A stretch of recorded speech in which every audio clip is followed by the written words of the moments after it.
Alrighty guys, real quick, this is a long version, okay? Y'all know I put two shorts in front of this video so y'all can see so you won't be lost. And what we dealing with or talking about is the transformation that some car makers use to provide a way to cool the transmission fluid. All right, now the device that they may use on a certain car is a transmission oil cooler, okay? However, a lot of the car makers are not using external coolers anymore. They are integrating the cooler functions into either the condenser or the radiator. In this particular vehicle, which is a Dodge Durango, I want to say, they integrated the transmission cooler into the condenser. Now, guys, I was reading those comments. A lot of guys are confusing that. They thinking fluid as well as freon is traveling through the same fins. No, guys, that's not the case. And somebody pointed this out. I don't pay a lot of attention to the physics of the part, okay, because I'm a mechanic, and when the parts fail, we just replace it. But from time to time, I will want to know the inner and the outer workings of said parts. All right, but some guys on the comment section pointed this out. If you take a look at this, you can see these this row, I don't know, 1 2 3 4 5 to 12. Top 12 rows is different than the bottom rows. Okay, so one guy, I can't remember their name, suggested that this top 12 is the transmission cooler function. Okay, now guys, again, integration simply mean it's one part. Okay, not that the fluids are mixing together. So all of this substance right here is the transmission fluid. That's why the car came in. It wouldn't shift anymore. All right, but so our job was to find out where the leak. When we pull the dipstick and find out there's no fluid in it, we need to know why, right? Yes, we freaking need to know why. Okay, let's do some. If these top 12 are transmission cooler, obviously this is where the cooler lines hook into, and as you can see, that is the case. There's two lines that go straight into these ports right here, transmission cooler, and this one right here is likely the AC, which will do the bottom half of it. But one begs the question, I got fluid, maybe this fluid started right here, guys. That's still within that 12 grid area. Okay, it started right here and just fill that part up and work its way down there. But y'all know what we should do to get more in depth. The guy was about to throw this away. I told him, hold on, let me check this out. All right, so guys, let's grab my cutter. Let's cut this off. Let's get a closer look at this. This is the AC. This is where the AC lines hook at, and this where the transmission cooler hook at. So let's split this in half. You know, see what I'm saying? Split this in half. Let's cut this off first and see. Let's make sure. I don't know. If I had to guess, the one, because the transmission cooler, external cooler, is not that thick. As a matter of fact, it's about this size. All right. So car makers probably thought of this as a better way to save on parts. It makes sense, right? You're trying to save every dime, but it turned out it was a bad idea because I don't know. The verdict is still out on whether it's a bad idea. But here's what we're gonna do. I'm finna do some more experimentation. All right. I love experimenting with you guys. So we're gonna cut this open, chop it right here or in half, and see what we see. I don't know what we're gonna see. We're gonna find out together, man. All right, let me grab my cutting tool, man. Y'all stay tuned. Let's get it.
So, well, guys, what do you know?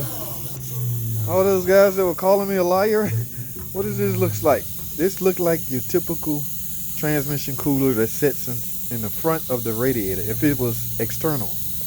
This is exactly what the Dodge Journey uses. They uses an external transmission cooler that looks just like this.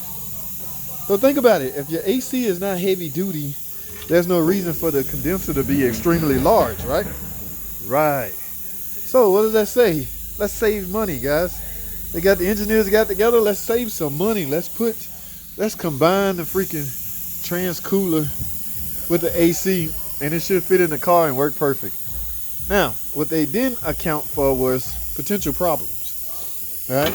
Now, I'm still not completely satisfied. This is where the transmission line hooks up. So that leak that formed, obviously, yeah, started right here and just worked its way down, guys. So that's pretty much how it's set up.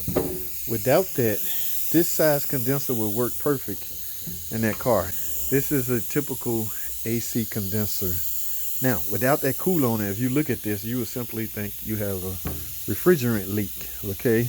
Because the symptoms of a Freon refrigerant leak is pretty much the same, right? You're gonna have that little black oily substance right in this area. So, but because I know the trans cooler was attached to it, this is liking my problem. But this is what it is, guys. Y'all want to cut this part off to see how it connects to the fin? Well, we would, but I'm out of cutting wheels. My cutting wheel has got shorter. So the next one I take off, the next one I replace, because a lot of guys want to see the connection points.